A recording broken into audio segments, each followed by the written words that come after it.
What is up, and welcome back to another episode of So There's That. I'm your hostess, doing the mostest, Kiwanchi, and we are here to talk about two new films that just dropped on Shudder, guys.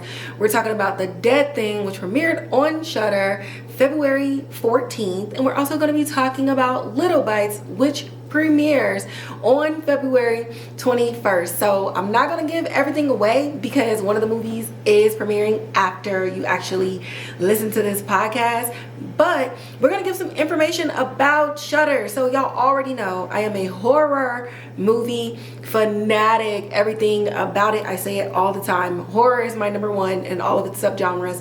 Sci-fi is my number two, all of its subgenres and genres, and I promise you, like, anything afterwards is just it's third through 10th by like a mile. Okay, Shudder, okay, all things horror right at your fingertips. So I did do some Googling. You know, I be on my researchicals, and I wanted to give y'all some information about like what the Shudder app is, where it came from, what can it do for you if you're a horror movie fan and you find it hard to like find scary movies and stuff across some of the bigger apps like Netflix, Hulu, Amazon, or even Peacock, which are making a name for themselves, then this is the podcast episode for you. So I'm gonna be reading through some stuff, okay, just bear with me, but I just want to give y'all some information before we get into whatever the synopsis is for the films and why you should go watch them.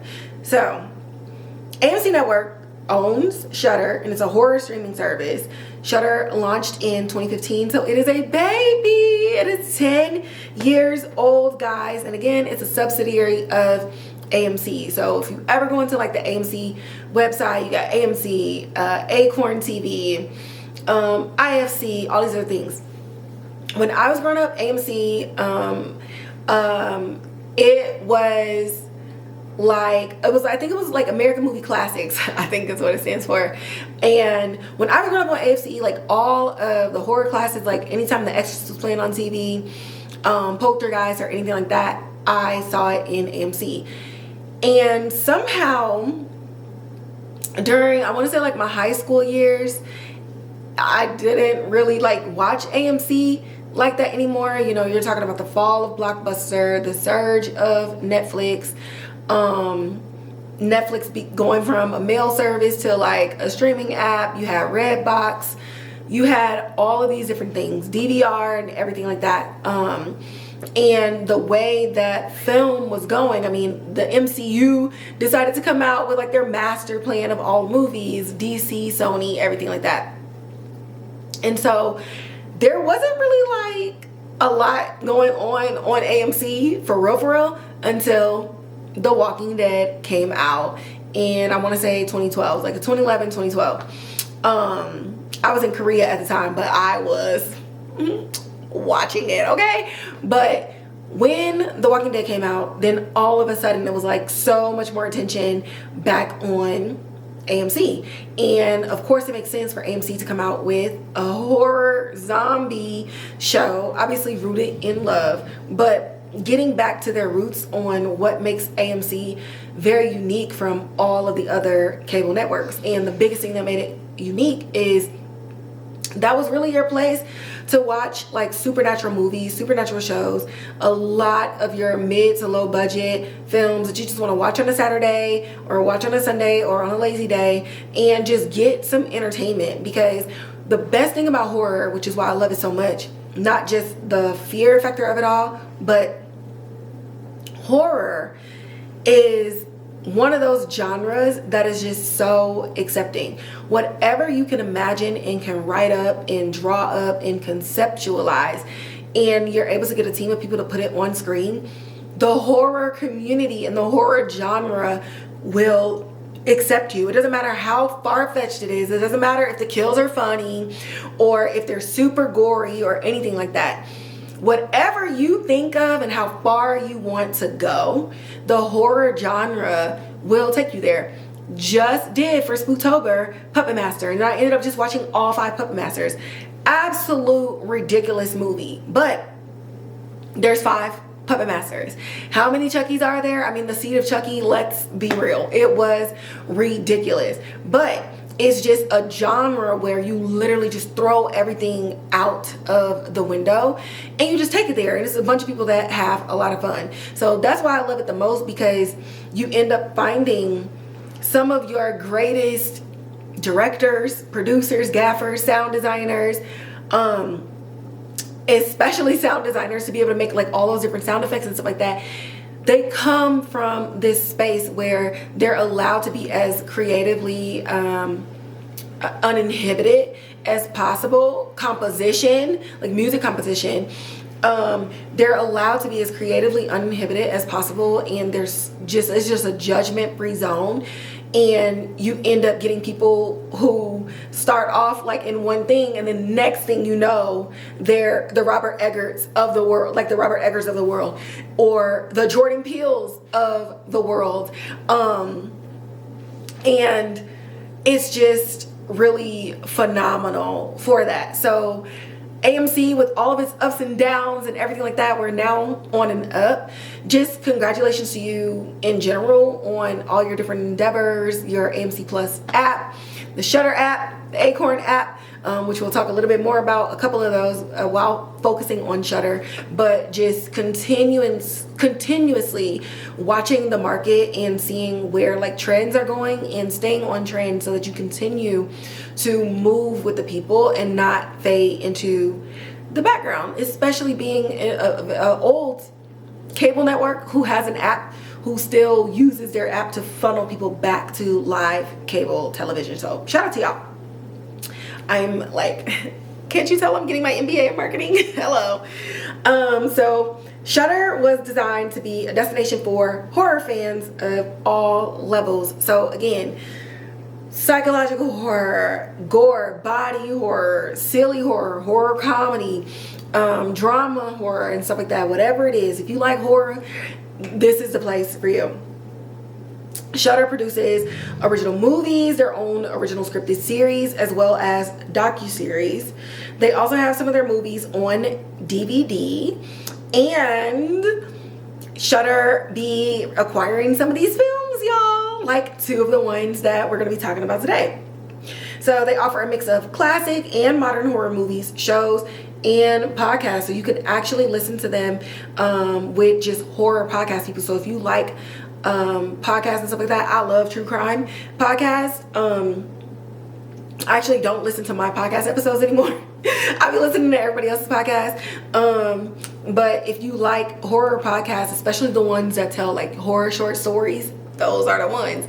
You have a space like Shudder where it specifically caters to those genres, and you don't have to search through Apple, you don't have to search through Spotify. They put everything right at your fingertips.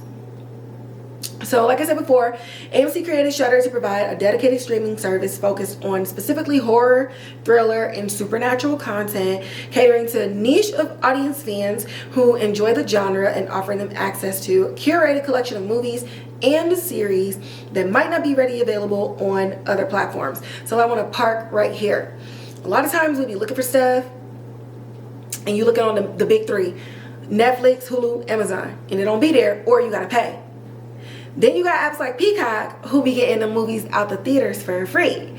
But then you also have apps like Plex, Freevee, Tubi, and Shudder. So if you're a horror person and a horror movie came out like Companion, okay, just dropped January 31st.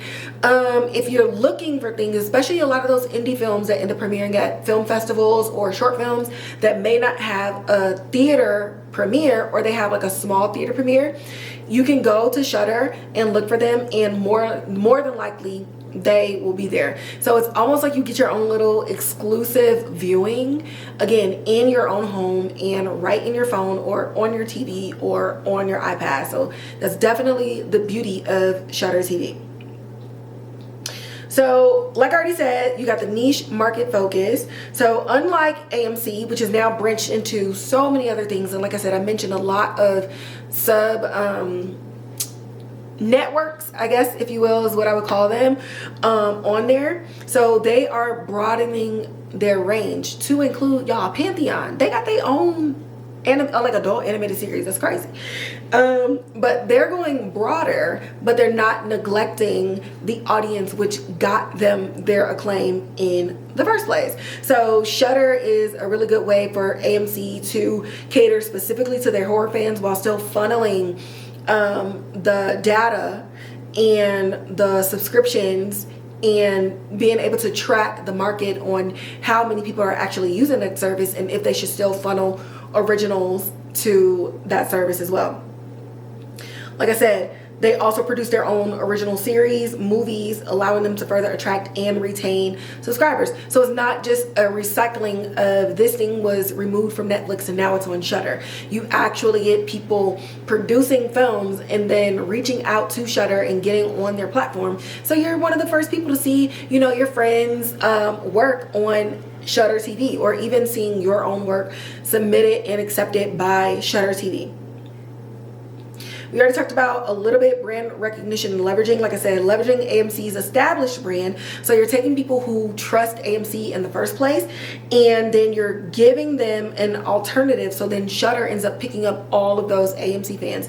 Whether they're horror fans or not, they're still going to be curious as to something that's kind of like exclusive, right? And people value exclusivity. And this is where AMC can leverage their own fan base and go into this while also using their fan base in word of mouth and social media or podcast episodes like this one right now to then attract new fans directly to Shudder, even if they won't subscribe to AMC, which is really smart. Like, don't abandon the children of your own network. And it takes a lot of juggling, and you really got to have a really good chief marketing officer and a good team on there to continue to like recycle and recoup new fans. So you want to, it's basically like a retention thing, but then how can I use the fans of AMC who are here because of retention and because of loyalty?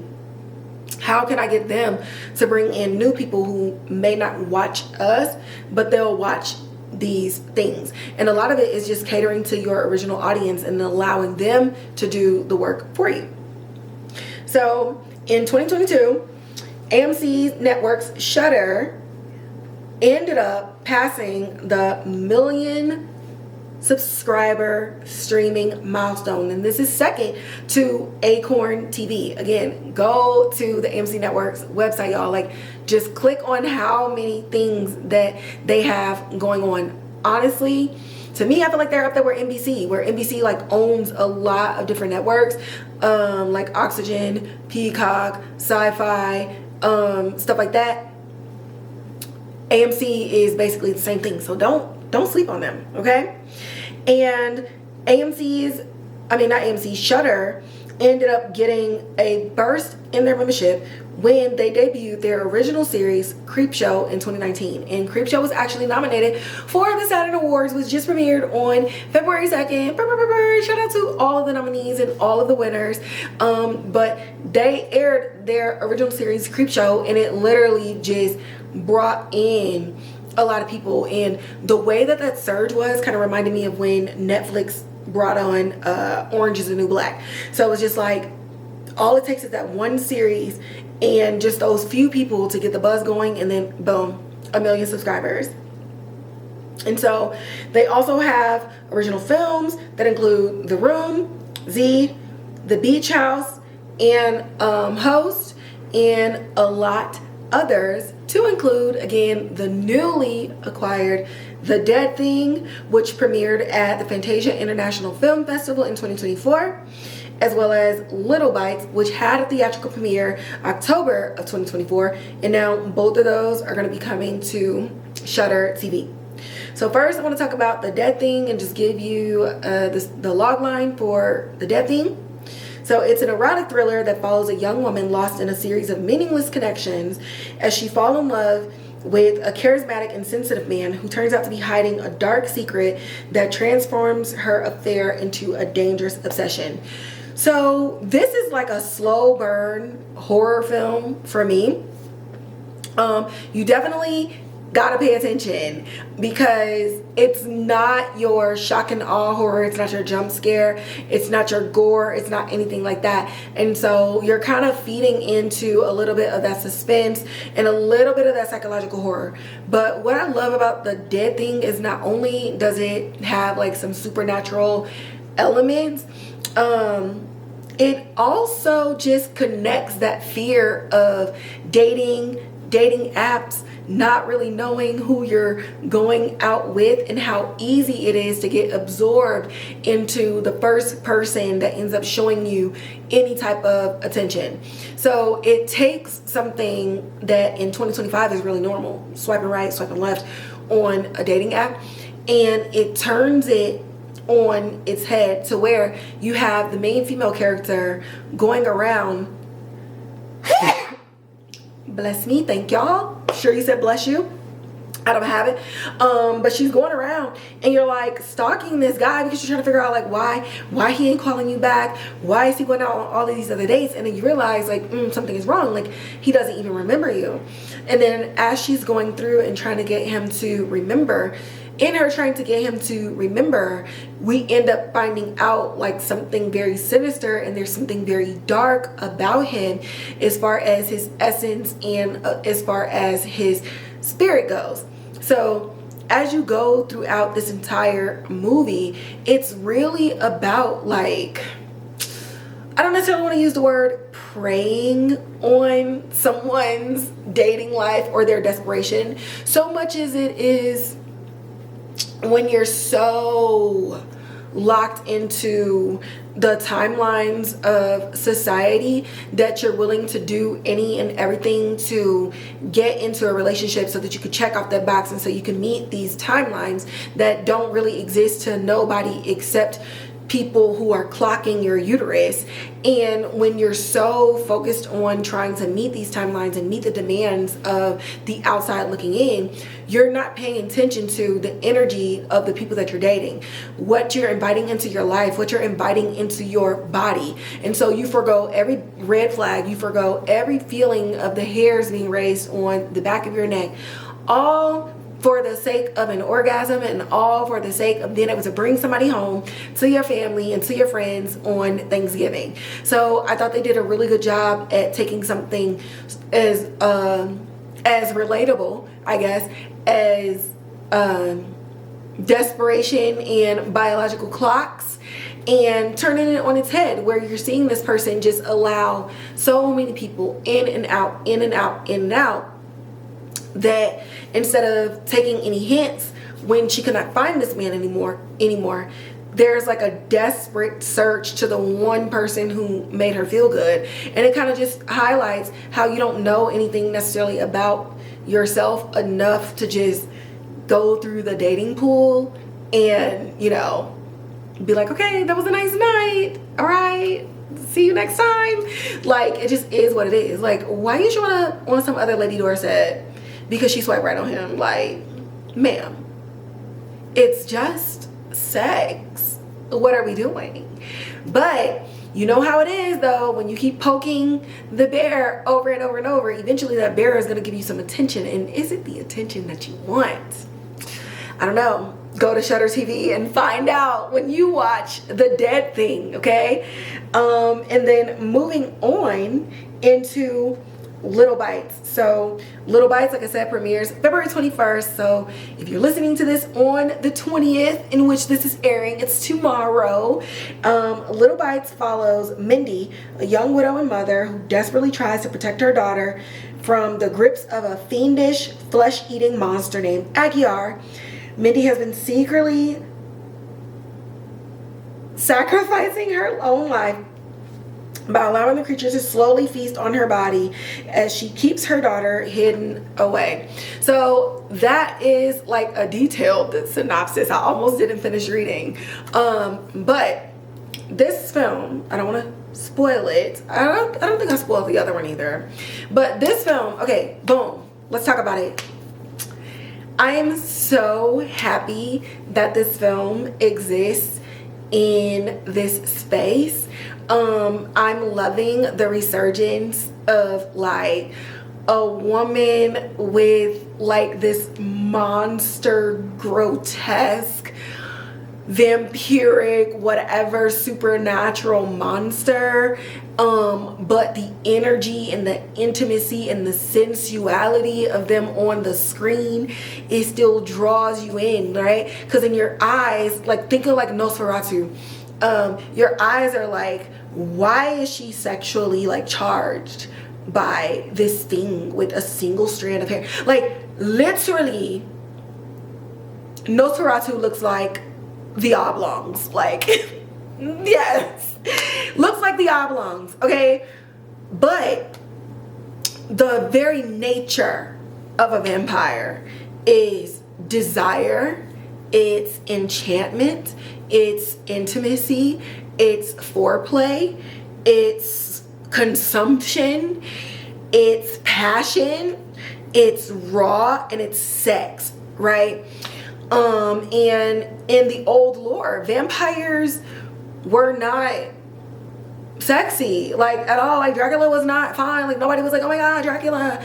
And I can't necessarily pinpoint when vampires became fine. Maybe it was Anne Rice when she started describing Lestat.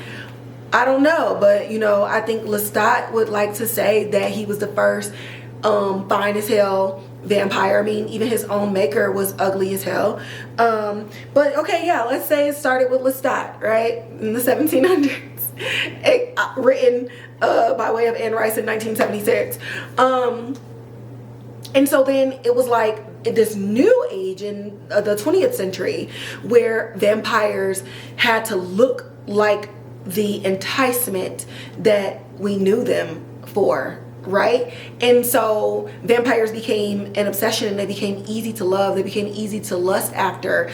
And so you have generations of people who are raised on like, yes, bite me. Like, yeah, Antonio Banderas is a vampire, absolutely. Sam Reed is a vampire, yes, wreck me. Jacob Anderson as Louis Dupont du Lac, absolutely. Armand, keep it coming, right? And so then you have Nosferatu coming back, and it's like, what? And HBO Max even did a revamping of the Salem Slot movie, which is about Nosferatu, right? So we're bringing back in 2024, 2025, the ugliness in the rotting flesh and meat and nastiness of vampires. The vampires of the time that didn't know all the things in which they needed to consume to make themselves beautiful, right? So quick segue, in Interview with a Vampire, when they were drinking dead blood, like when you drank humans past death, it changed you, and so the very physical nature of you begin to present as something that looked dead. So let's go back to Nosferatu and Dracula, right? They needed to suck on things or whatever. Did they consume? Did they know that they needed to stop before they died? No, they was just eating flesh. They was just eating everything. And now what you're consuming on the inside becomes your outside. So let's bring it now back to Shudder with Little Bites. You have Aguiar. Aguiar is very like vomit inducing. Aguiar is vomit inducing, y'all. And yet how he sounds, right? He sound like something about when you hear the sound of somebody's voice, right? You can be attracted to somebody over just the phone without ever seeing them, okay? And then at a point, I mean, even the show Love is Blind kind of, well, not now, but kind of proved, like, when you hear somebody, even the way that you are attracted to the tone of voice and the way in which they soothe you and make you feel a certain way, sometimes you can forego what they look like. So even though we have a movie where there's this nasty monster, how he speaks to Mindy is like she's still there, okay? And whether it's by choice, whether it's by force, or a combination of both, there's something in the air and something's just chilling to the bone that says, come to me. Like, I feel like I'm gonna reference Interview with a Vampire forever. Thank you, Daniel Hart, for that beautiful song. I just scratched my chin with my diamonds. Thank you, Daniel Hart. But yeah, there's just something in it that just says, come to me. And that is where she is. Another thing that I love about this movie, definitely just the plot twist of it all. I was kind of chilling watching it, and then the plot twist happened, and I said, oh, like, y'all are not ready. Or maybe you are ready, but I'm just excited that this is a movie that decided to be daring and decided to go there. And that just kind of takes me back to the reason Shudder exists in the first place. It's just a great platform for people who aren't afraid to go there and aren't necessarily bound by the rules of, like, how are they gonna take this if we put this in a theatrical release? Like, you're really just with your friends and everything like that, and then you give it over to the editor and you do everything post-production, and you just like, hey, I want to put this out there. Somebody's gonna consume it. Even if it's just one person that's gonna consume it, they will. So as far as my review, absolutely recommend both of these films. They definitely have two completely different tones, but I will say they are similar in pace and in storytelling. So neither one of the films have like crazy jump scares or anything that you would think of as like a slasher movie. So as far as the pacing goes, you actually get to like watch like a full-fledged story instead of like slicing and dicing and cutting and all these other things that is also on Shudder. That's just not these type of films.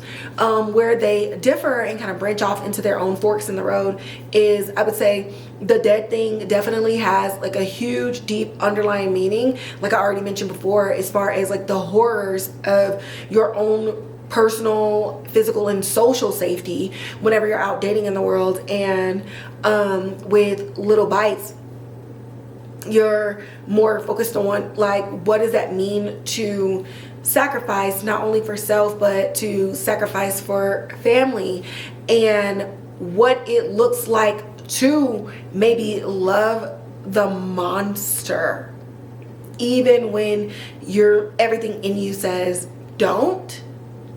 Something else in you says, I want to come to this thing. I want to willingly give myself up to this thing.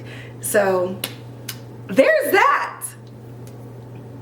The Dead Thing, Little Bites, Shudder TV. If you don't do nothing else, you know, download it, get you a little, it's a free streaming service, I think, still. But even still, you know, check it out. Even if it's not free, you can always do a free trial, y'all, and then, you know, cancel that subscription, and then it'll just, you know, retire on its little date. It retire. I'm close to retirement. Expire. Yeah, and then it'll expire, but I definitely urge you to give it a chance. I remember when it first came out in 2015, I downloaded it, and it wasn't really like that optimized, but in the last 10 years, they definitely optimized themselves to a point where I feel like the interface is very user-friendly. I think you can find things very easily. I love the fact that they have shows, movies, and even podcasts, like I said before, all in one place. I don't know. It's just, if you're a horror fan, a thriller fan, suspense, psychological horror, and you want to just get into some things, if you're a filmmaker and you're just trying to figure out, like, where do I even start, or maybe will my film ever get off its feet? You know, just like they said at the Saturn Awards, when Back to the Future won for its 40th, they got an award for its 40th anniversary, and they said it got turned down 42 times, you know, and it's one of the greatest movies of all time, which literally rearranged how we do futuristic and sci-fi movies. So I would definitely say, if you're a filmmaker and you're just like, dang, I got this idea, I don't really know what to do, you can go to Shudder TV and you will see so many different skill levels of cinematography, editing, and all these other things, and something will jump out to you to inspire you to go into your neighborhood, go into your backyard, go rent out this building or whatever, and make that movie. And that is genuinely why I love the genre, why I love AMC, and why I love Shudder TV. And with that, as always, like, share, subscribe, hit the notification bell, leave comments in the comment box below. And for those who only like to listen, make sure y'all be sharing my Spotify and my podcast link, okay? And you can also find me on Instagram at So There's That Podcast, where I give a lot of film and television updates as well. And then you can find me on Twitter talking about so many different things at Kevonchi, as well as at Kevonchi on Blue Sky Social. And with that, I will catch y'all in the next episode.